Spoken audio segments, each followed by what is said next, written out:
आज हम एक बहुत ही गहरे और शायद कुछ लोगों के लिए थोड़ा असहज करने वाले बदलाव पर बात करने वाले हैं। हमारे पास जो स्रोत हैं वे किसी के अंदर चल रही एक खामोश क्रांति की कहानी बताते हैं। हाँ, मतलब एक पीपल प्लीजर के अंत की कहानी। बिल्कुल, हर किसी को खुश रखने की कोशिश करने वाले इंसान का अंत और उसकी जगह एक मजबूत शांत अधिकार का जन्म। और ये चर्चा सिर्फ कुछ टिप्स या ट्रिक्स के बारे में नहीं है कि ना कैसे कहें, ये उससे मतलब कहीं ज्यादा गहरी है। हाँ, ये तो मानसिकता को जड़ से बदलने के बारे में है। बिल्कुल, हम उन स्रोतों की मदद से उस अदृश्य शासक को समझने की कोशिश करेंगे जो कई लोगों की जिंदगी को कंट्रोल करता है। और वो शासक है अस्वीकार किए जाने का डर। बिल्कुल, तो आज हमारा मिशन इसी डर की परतें खोलना है। ये कैसे काम करता है, हमें कैसे अपनी ही जिंदगी में एक मेहमान बना देता है, और सबसे जरूरी इस पर काबू पाने से आत्मसम्मान और सम्मान कैसे पैदा होता है। और इसमें जो सबसे दिलचस्प बात है वो है मैकियावेली का एंगल। हाँ, ये सुनने में बड़ा अजीब लगता है कि एक मनोवैज्ञानिक बदलाव को समझाने के लिए सदियों पुराने राजनीतिक विचारक का इस्तेमाल हो रहा है। लेकिन जब आप कनेक्शन देखेंगे तो सब समझ आ जाएगा। तो चलिए इसी कनेक्शन से शुरू करते हैं और देखते हैं कि असली ताकत का खेल दिमाग के अंदर कैसे खेला जाता है। ठीक है, तो चलिए इसे परत दर परत समझते हैं। स्रोतों में एक बात जो सबसे पहले सामने आती है वो ये है कि सबसे असरदार गुलामी वो नहीं होती जिसमें जंजीरें होती हैं। सही बात है। सबसे असरदार गुलामी वो होती है जिसे इंसान खुद स्वीकार कर लेता है। मतलब किसी को आपको कैद करने की जरूरत ही नहीं है। हाँ, अगर आप खुद ही बाहर निकाले जाने के डर से अपनी हदें तय कर लेते हैं। और ये बात बहुत गहरी है क्योंकि स्रोत सीधे उस डर की जड़ पे हमला करता है।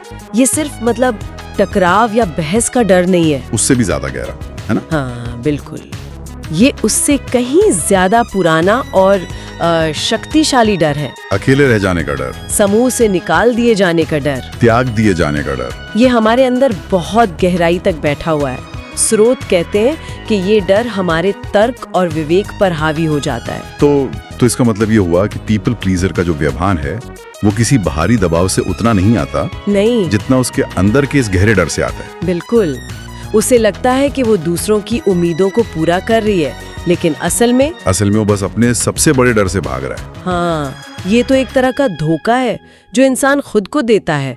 वो डर ही असली शासक है। और बाहरी दुनिया तो बस उस अंदरूनी डर का फायदा उठाती है, कभी जानबूझकर, कभी अनजाने में। सही है। जब लोगों को पता चल जाता है कि आप टकराव से बचने के लिए कुछ भी करेंगे तो वे आपकी सीमाओं को सम्मान देना बंद कर देते हैं, क्योंकि उन्हें पता है कि कोई नतीजा नहीं होगा। और यहीं पर ये बात वाकई दिलचस्प हो जाती है कि ये डर असल में काम कैसे करता है। हाँ, स्रोत कुछ बहुत ही आम रोजमर्रा के उदाहरण देते हैं जो शायद कई लोगों को अपनी जिंदगी में दिख जाएंगे। जैसे मान लीजिए मीटिंग में आपके पास एक बढ़िया आइडिया है लेकिन आप चुप रहते हैं। इसलिए नहीं कि आइडिया बुरा है, बल्कि इसलिए कि कहीं कोई असहमत ना हो जाए, कहीं बॉस को बुरा ना लग जाए। मतलब सच बोलना मकसद नहीं है। नहीं, माहौल को सुखद बनाए रखना मकसद बन जाता है। या फिर वो स्थिति सोचिए जहाँ कोई आपका अपमान करता है और आप चुपचाप सह लेते हैं। हाँ, ये बहुत होता है। इसलिए नहीं कि आप कमजोर हैं, बल्कि इसलिए कि उस वक्त चुप रहना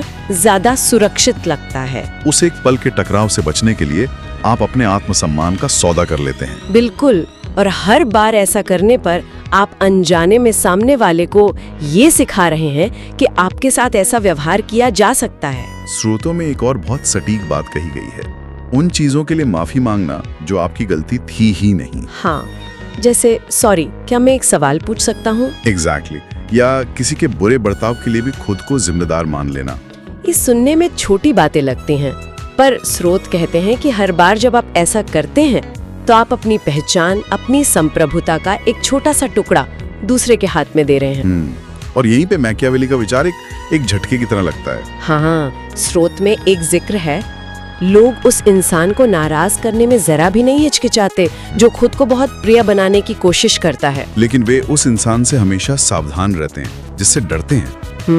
एक मिनट, लेकिन यहाँ डर का मतलब क्या है? जी, क्योंकि ये शब्द सुनते ही मन में एक नकारात्मक छवि बनती है, जैसे किसी को धमकाना। ये एक बहुत जरूरी सवाल है और स्रोत इसे बहुत अच्छे से साफ करता है। अच्छा, यहाँ मैकियावेली के डर का मतलब आतंक या धमकी नहीं है, इसका मतलब है परिणाम, कॉन्सिक्वेंसेस। हाँ, एक पीपल प्लीजर कोई परिणाम नहीं देता, अगर आप उसकी सीमा लांघते हैं तो भी वो मुस्कुराएगा, अगर आप उसका फायदा उठाते हैं तो भी वो टकराव से बचेगा। और परिणाम की इसी कमी की वजह से लोग उसकी सीमाओं का सम्मान नहीं करते। बिल्कुल, सीमाएं बिना परिणाम के सिर्फ सुझाव बनकर रह जाती हैं, नियम नहीं। ये जो डर है ये हमें एक बहुत बड़े धोखे में रखता है ना? किस तरह के धोखे में? हमें लगता है कि अगर सब लोग हमें पसंद करेंगे तो हम सुरक्षित रहेंगे। ये एक सुरक्षा कवच जैसा लगता है। हाँ, लगता तो है, लेकिन स्रोत इस कवच में एक बहुत बड़ा सुराख दिखाता है।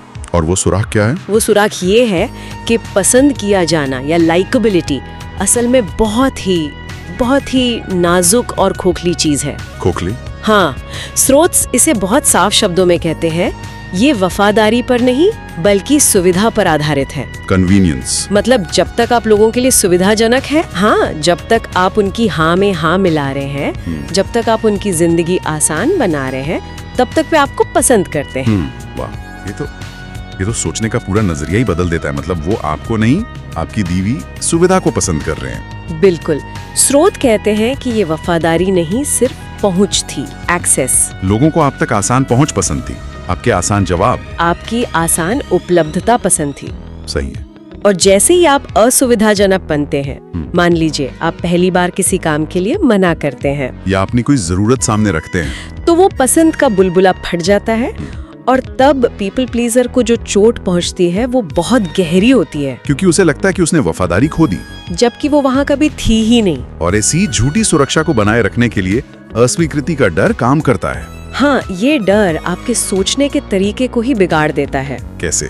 स्रोत बताते हैं कि ये डर आपको यकीन दिलाता है कि किसी भी तरह की असहमति एक बहुत बड़ा खतरा है। ये सीमाएं बनाना एक तरह की आक्रामकता है। बिल्कुल। और अगर कोई चुप है या आपसे बात नहीं कर रहा, तो इसका मतलब है कि उसने आपको पूरी तरह से त्याग दिया है। तो इंसान अपनी सच्चाई पर खड़े रहने के बजाय दूसरों की धारणाओं को मैनेज करने में लग जाता है। हाँ, हर वक्त ये सोचता रहता है वो मेरे बारे में क्या सोच रहा होगा, कहीं मैंने कुछ गलत तो नहीं कह दिया। स्रोत में एक बहुत ही दर्दनाक लाइन है, वो अपनी जिंदगी में एक मेहमान की तरह रहता है, हमेशा डरा हुआ कि कहीं मेजबान को नाराज ना कर दे। ठीक है, तो ये पूरा जाल समझ में आ गया। ये घुटन भी महसूस हो रही है। इस चक्र से बाहर निकलने का रास्ता क्या है? ये सबसे बड़ा सवाल है, क्योंकि सिर्फ ना बोलना शुरू कर देना ही काफी नहीं होगा ना? नहीं, बिल्कुल नहीं। ये तो अंदर से आने वाला बदलाव है। ये सिर्फ व्यवहार बदलने की बात नहीं, अपनी कीमत पहचानने की बात है। तो निर्णायक मोड़ कब आता है? स्रोतों के अनुसार टर्निंग पॉइंट तब आता है जब कोई इंसान दूसरों की मंजूरी या वैलिडेशन लेना बंद कर देता है। जब वो इस बात को स्वीकार कर लेता है कि शायद कुछ लोग उसे पसंद नहीं करेंगे, और ये ठीक है, इट्स ओके। और जब ऐसा होता है तो क्या होता है? इसका असर क्या होता है? इसका असर बहुत दिलचस्प होता है। स्रोत कहते हैं कि जब आप अचानक बदलना शुरू करते हैं, जब आपकी प्रतिक्रियाएं अब प्रिडिक्टेबल नहीं रहती, तो लोग एक पल के लिए रुकते हैं, वो आपको फिर से समझने की कोशिश करते हैं। अब ये कैसा रिएक्ट करेगा? हाँ, उनके दिमाग में एक अनिश्चितता पैदा होती है। ये अब कैसे रिएक्ट करेगा या करेगी? और यही अनिश्चितता, स्रोतों के अनुसार यही अनिश्चितता सम्मान की पहली सीढ़ी है। अरे वाह, मतलब सम्मान पाने के लिए आपको थोड़ा अप्रत्याशित, अनप्रेडिक्टेबल होना पड़ता है। बिल्कुल। ये तो हमारी आम सोच के बिल्कुल उल्टा है। हम तो सीखते हैं कि अच्छा और भरोसेमंद बनने के लिए, भरोसेमंद होना सिद्धांतों के लिए जरूरी है, प्रतिक्रियाओं के लिए नहीं।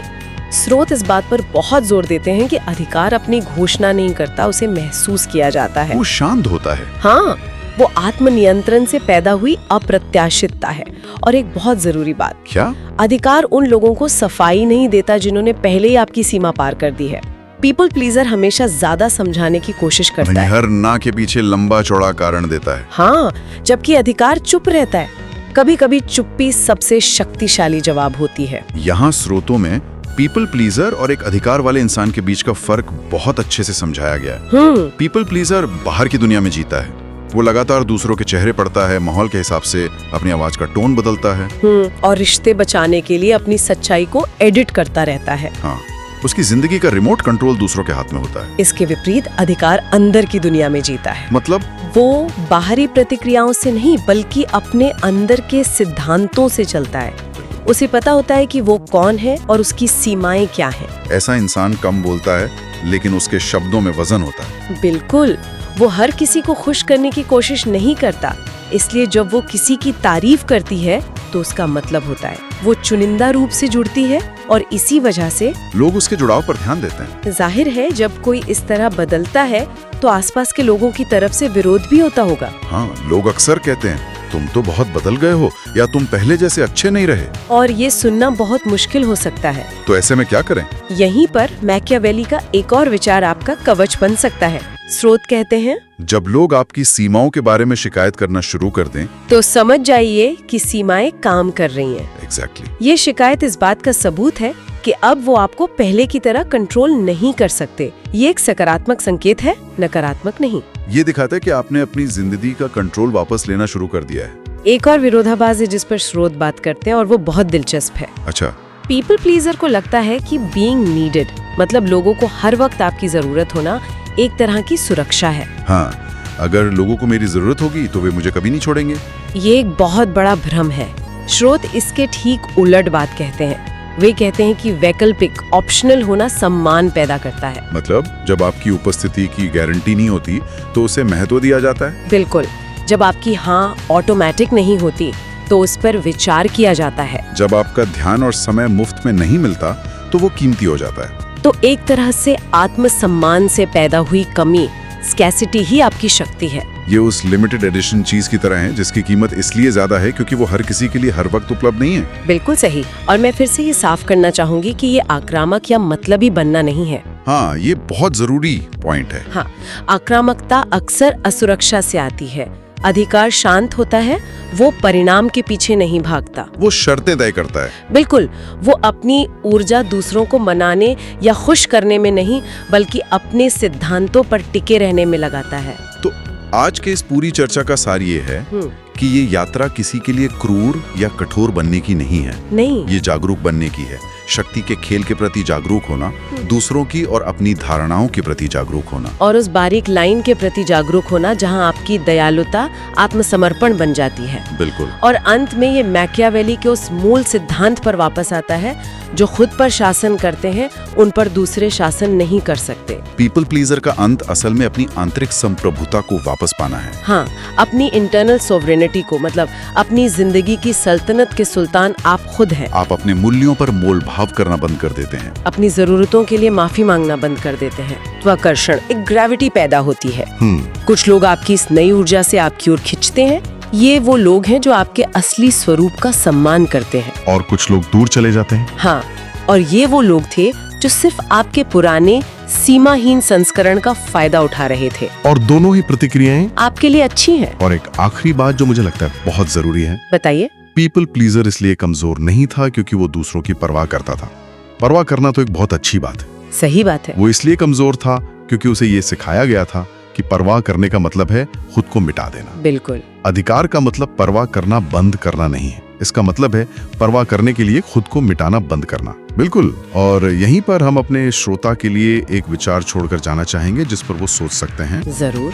स्रोतों के अनुसार असली शक्ति दूसरों को कंट्रोल करने या उन पर हावी होने से नहीं आती। असली शक्ति इस बात से आती है कि आपको अपनी पूरी क्षमता में जीने के लिए किसी और की इजाजत की जरूरत नहीं है। ये अहंकार नहीं है, ये आत्मसंप्रभुता है।